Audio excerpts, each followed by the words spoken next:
Welcome to all of you. इन दिनों चर्चा में देखा जाए तो सफ़र एक रिसर्च सिस्टम है, वो चर्चा में बना रहा। अब ये समझेंगे कि ये सफ़र है क्या, साथ ही साथ और बातों को हम समझेंगे कि ये किस मंत्रालय के अंतर्गत आती है और इसके कार्य क्या है। तो ऐसे में जो सफ़र प्रोग्राम है इसको हम जानते हैं। मैं सुधीर श्रीवास्तव आपको पूरी इसकी डिटेल इन्फॉर्मेशन दूँगा।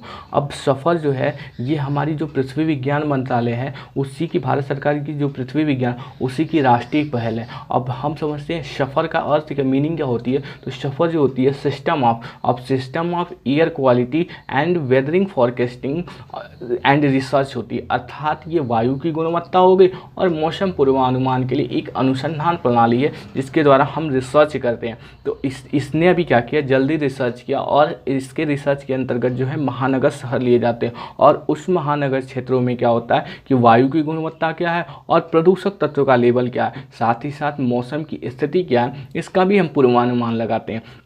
तो हमने समझा कि इसके कार्य क्या हुए। इसके कार्य ये होते हैं कि जैसे कहाँ पे कौन कौन से प्रदूषक तत्व का लेवल क्या है उसको भी हम जानते हैं। जैसे में PM2.5, PM10 हो गया, या sulphur dioxide, nitrogen oxide, carbon monoxide हो गया, या ओजोन का लेवल क्या है, या लेड का लेवल क्या है, बेंजीन क्या है, मरकरी क्या है। तो हम इसके जो प्रदूषक पदार्थ होते हैं उसको भी हम जानते हैं। वहीं हम जब मौसम की भी निगरानी, अर्थात वर्षा की स्थिति क्या है, अर्थात वहाँ दाब की क्या स्थिति, अल्ट्रावायलेट की क्या स्थिति है, और हम ये भी जानते हैं कि वहाँ की हवा की गति क्या है, विंड स्पीड क्या है। तो हम ये इसका, अब इसका विकास अगर हम देखते हैं तो इसका विकास जो होती है Indian institute of tropical metrology जो पुणे की है उसके द्वारा इसको विकसित किया। संचालन की बात आती है, इसके संचालन IMD अर्थात इंडिया मेट्रोलॉजिकल डिपार्टमेंट के द्वारा इसका संचालन किया जाता है। अब हमने समझा कि ये सफ़र क्या है और साथ ही साथ हम समझ गए कि ये सफ़र प्रोग्राम जो है किसके मंत्रालय के अंतर्गत, तो ये राष्ट्रीय पहल जो है पृथ्वी विज्ञान मंत्रालय के अंतर्गत,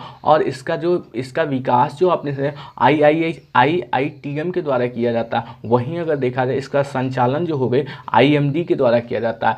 अब हम समझते हैं कि अभी इसने एक रिसर्च किया और रिसर्च पर इसने 4 महानगर शहर को लिया। जैसे में इसने दिल्ली को लिया, अहमदाबाद को लिया, पुणे को लिया और मुंबई को लिया, और इन चारों पर रिसर्च किया। और रिसर्च के अनुसार 2020 की तुलना में 2021 में ये इन्होंने बताया दिल्ली, अहमदाबाद और मुंबई, यहाँ पर जो है वायु प्रदूषण की समस्या जो है दिन पे दिन बढ़ी, अर्थात वायु की गुणवत्ता पर नकारात्मक स्थिति आई है। वहीं इन्होंने ये भी बताया कि पुणे में जो है वायु की गुणवत्ता में लेवल में जो है अच्छी है, और इन क्षेत्रों में जो है वायु का लेवल जो है वायु की गुणवत्ता में नकारात्मक स्थिति आई।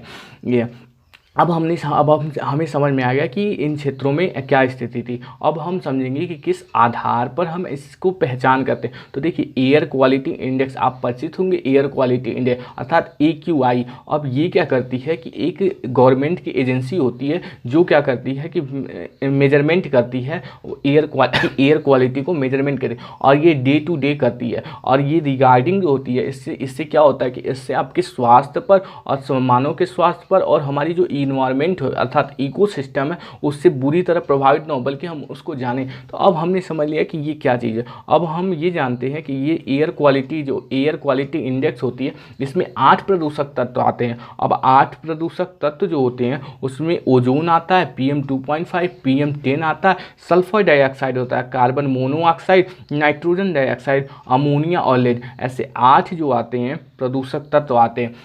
वहीं अगर हम ये भी चीज़ जानें कि इसके अंतर्गत जो होती है 6 कैटेगरी रखी गई, और इस 6 कैटेगरी के अनुसार ही हम पता चलता है कि कहाँ पर एयर क्वालिटी की क्या लेवल है। अब देखिए, आप देखें तो अगर 0 to 50 की स्थिति आती है तो वो गुड माना जाता है, और अगर 50 to 100 आती है तो वो मॉडरेट होता है। वहीं 100 to 200 की बात आती है तो पुअर पता चलता है, और 201 से 300 की स्थिति आती है अनहेल्दी होता है, और अगर 301 से लेकर 400 की सीवियर होता है, और 401 से लेकर 500 की स्थिति पर वो हजार्डियस होता है।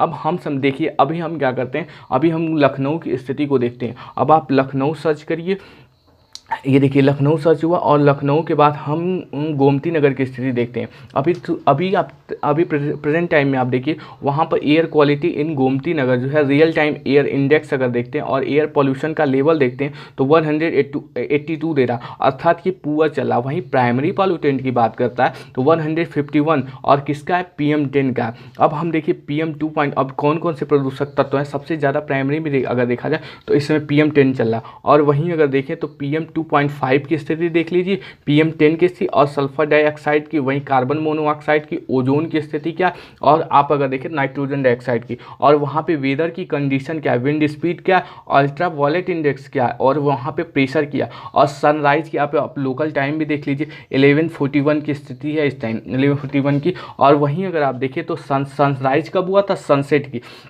अब उसके साथ ही साथ हम ये देख लेते हैं पिछला अगर आप देखें तो की स्थिति क्या होगी, फ्राइडे की स्थिति क्या, सैटरडे। तो ये weather, air quality and temperature की बात करें। वहीं अगर हम देखें हिस्टोरिकल डाटा 24 घंटे का आप देख लीजिए। एयर क्वालिटी कैलेंडर देखिए यहाँ पे दिया हुआ है 50 मॉडरेट हो गया, पुअर, हेल्दी, सीवियर, हजार्डियर। अब इसके कैलेंडर को भी हम समझ लेते हैं। तो ऐसे हम एयर क्वालिटी इंडेक्स के माध्यम से जो है हम ये जान जाते हैं कि किसी भी क्षेत्र की जो है एयर क्वालिटी क्या है।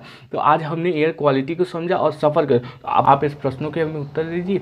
इस बात से भी अवगत है एयर क्वालिटी इंडेक्स के अंतर्गत कितने प्रदूषक तत्व आते हैं और हम ये जो होती है उसकी कैटेगरी क्या होती है उसको भी समझे और सफ़र प्रोग्राम को भी समझे, ये किसकी पहल है।